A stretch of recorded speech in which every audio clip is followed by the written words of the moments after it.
is Cinephile ASMR, and today we can proudly discuss Marvel's newest project with Chloe Zhao's Eternals.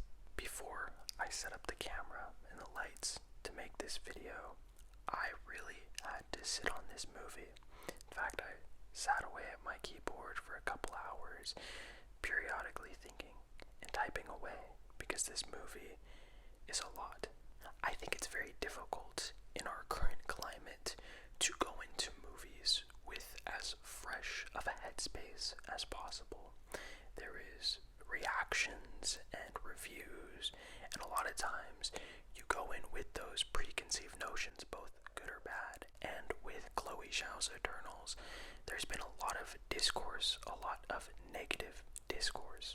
I'm not trying to say if people who genuinely didn't like it are wrong, but there is a large group of people who have been review bombing this film because of its LGBTQ plus representation, its inclusivity, its openness of having a single sex scene, and the list goes on for very poor and meddled excuses for people to just get a grip on life. Like, wake up, come on now.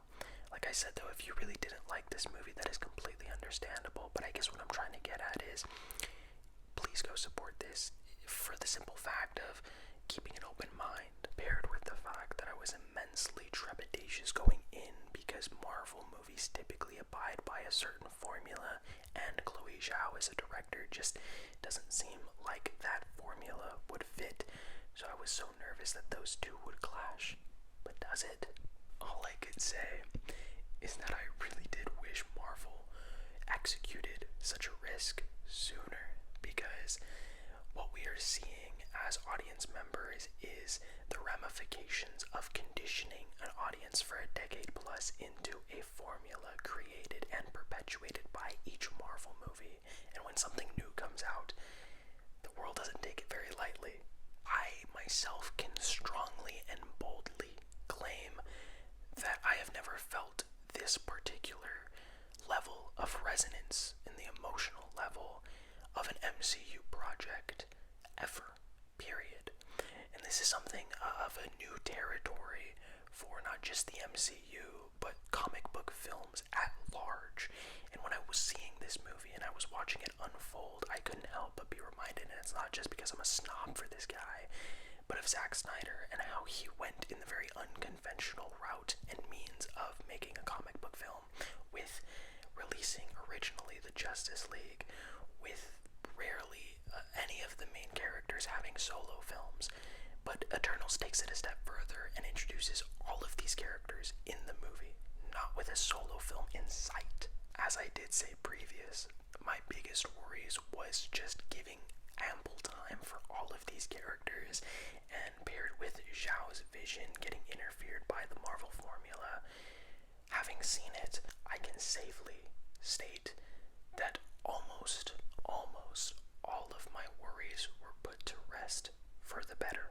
I have never seen something on a scale this big before of a comic book film, and you're gonna hear the word dense being thrown around a lot.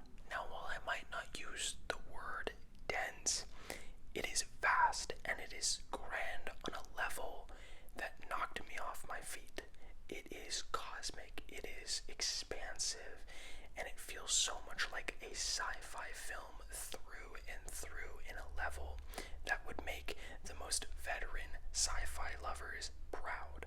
Truthfully though, it goes practically entirely against the Marvel formula of setup, and execution with a grand finale. There is the finale, but it's within the first 2/3 of the movie, and that third, and how the 2/3 pay off in the end, that struck me. The characters, these Eternals, these beings created by Celestials, these god-like beings who create the Eternals for all galaxies to travel around and foster humanity and watch it evolve before their eyes, is the meat and potatoes of this movie. So the Eternals themselves, you have, Ajak, played by Salma Hayek, who really is the mother, the nurturing figure who guides the Eternals.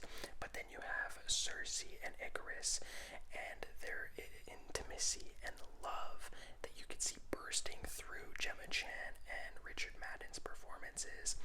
And then you have Kingo, played by Kumail Nanjiani, who is just this light and this beacon of hope and optimism, and that works very well with Brian Tyree Henry's performance as Phastos.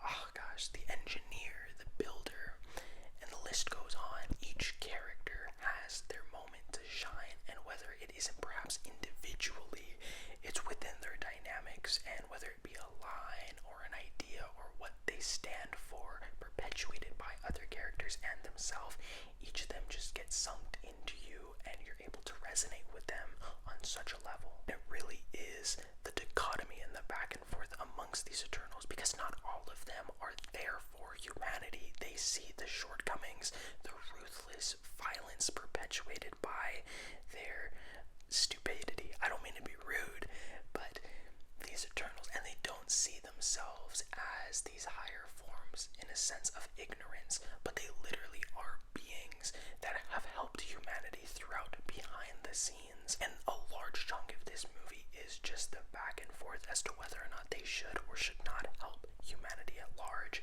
And that was probably one of the biggest surprises of Eternals, was yes, there is a antagonist of the film, and it's been thrown around it. It's very weak with the deviants, but I would argue in a lot of ways the Eternals play as the biggest protagonist, but work against each other as their antagonists with their immaturity, with their quick nature to act.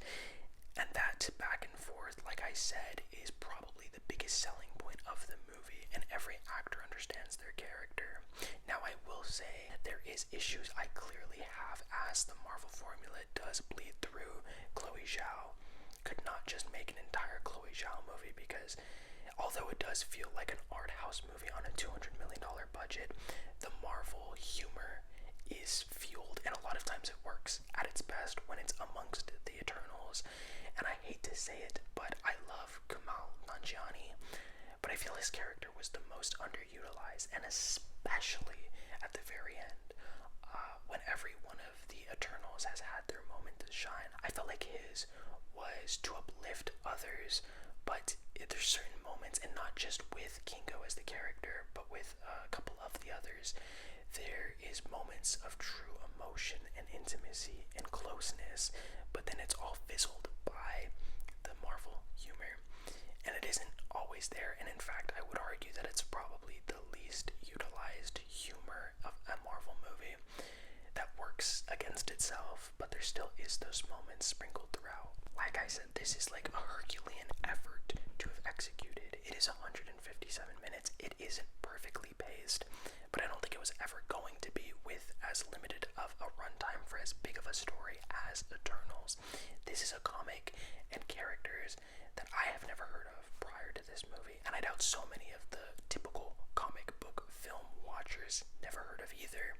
So Chloe Zhao and the writers and the producers had a lot on their shoulders, but for what they were able to do, and I have to give Chloe Zhao the baton here, because she is incredible behind the camera. This movie is gorgeous to a T, and I couldn't help but think of, in an interview with Salma Hayek regarding the film, she talked about how she felt Chloe Zhao casted all of the actors to play the Eternals in the film, not because of their background, not because of their star power, but because of what they represented as humans.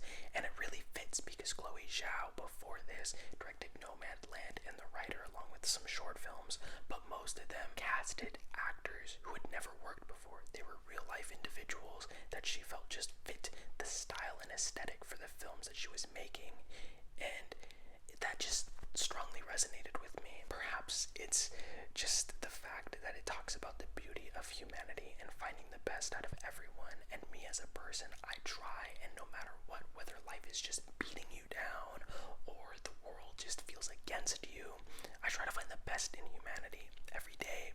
I try, and this movie plays such a heavy reliance on that. Despite society and the world's shortcomings, there's always the moment to prevail, and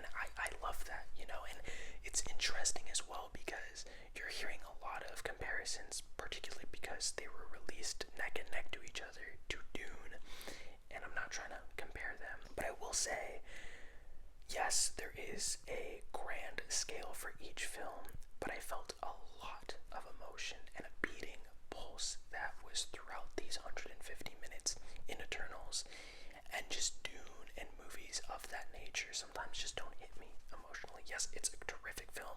I made a review on it. I gave it an A, but Eternals at this present moment, of course, it is subject to change, but it's the most I felt in an MCU project and a comic book film in a long time. I've talked quite a bit about the Eternals, and I could for hours, and a lot of what I've seen in reviews has strayed away from discussing the action, and something that I think a lot of these big team-up movies forget and fail to do is showcase each of the characters and superheroes' abilities working together to fight the enemies, and this movie does that. Whether you have Makari's super speed, that looks incredible. It looks literally like the world and time is but a fabric that she's running on, and you have Phastos's like rings, and I'm not trying to spoil their abilities, but they work together in unison so beautifully, and it's like a perfectly orchestrated play evolving throughout your eyes, and the movie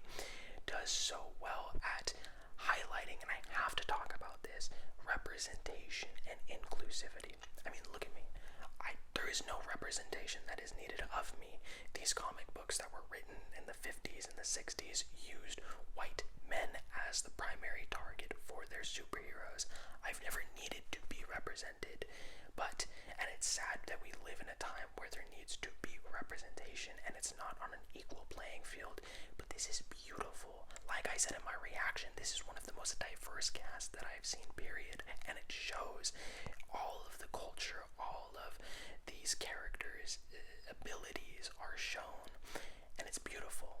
And something that I noted was you have Makari, who signs as she is deaf, but some of her best lines are said from her, and it was just such an incredible moment to sit in a theater and watch these Eternals be so diverse and having some of the greatest lines in the movie delivered by a deaf person. It's beautiful, and I just think that the barriers being broken by Eternals and how well it is able to not ham-fisted or do it for a checkbox, but naturally and organically do it in a way that just works, and it isn't like a sign of the times. And it was so annoying to me because I was in the theater, and it's well known that Phastos' character, Brian Tyree Henry's character, is openly gay. He is married to a man, and they have a boy, a son.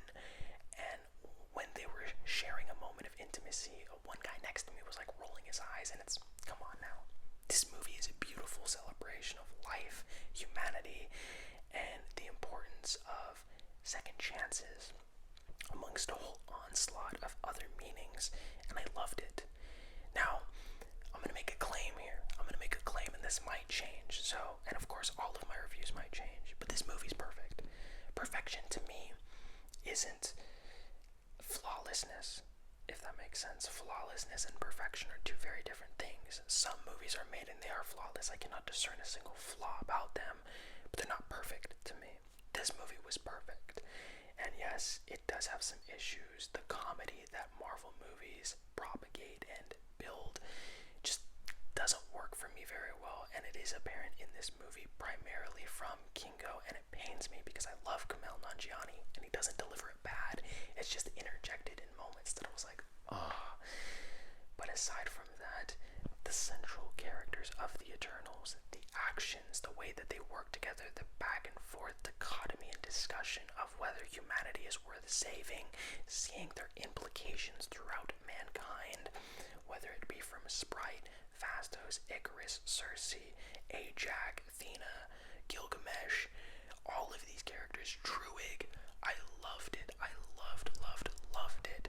It blows me out of the water that this movie is getting such critical negative reception, and the fact that, oh my gosh, it's rotten on Rotten Tomatoes. Like, who gives a crap? Who literally gives a crap and sees Rotten Tomatoes and says, bad score, I'm not gonna see it. Please don't do that. This movie is great,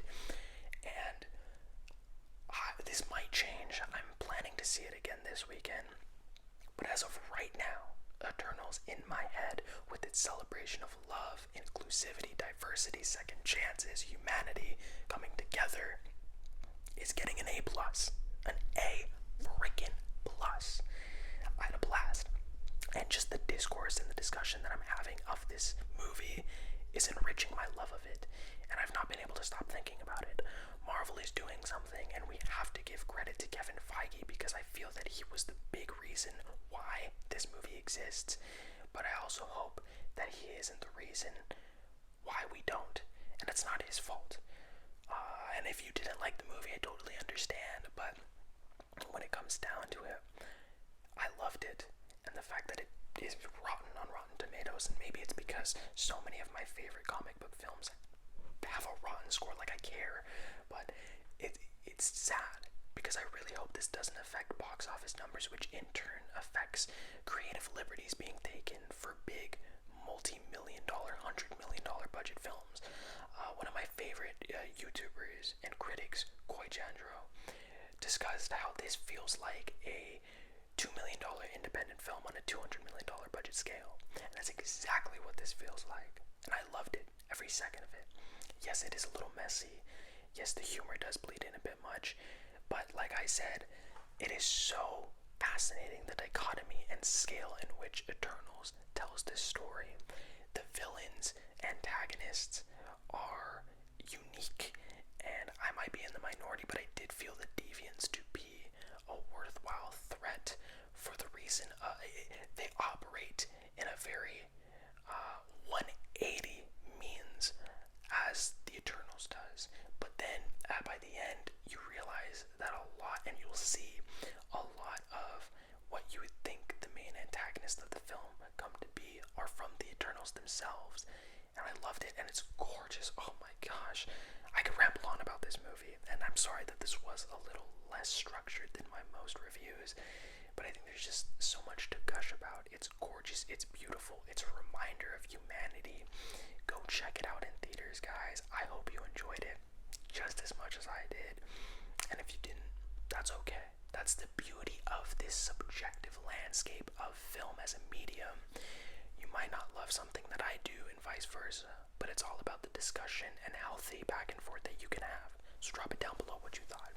What's your favorite Marvel movie? What's your favorite superhero film of 2021? We have got some incredible bangers. Gosh, Zack Snyder's Justice League, Suicide Squad, friggin' Shang-Chi,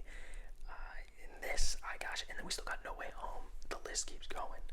But I love each and every one of you so very much.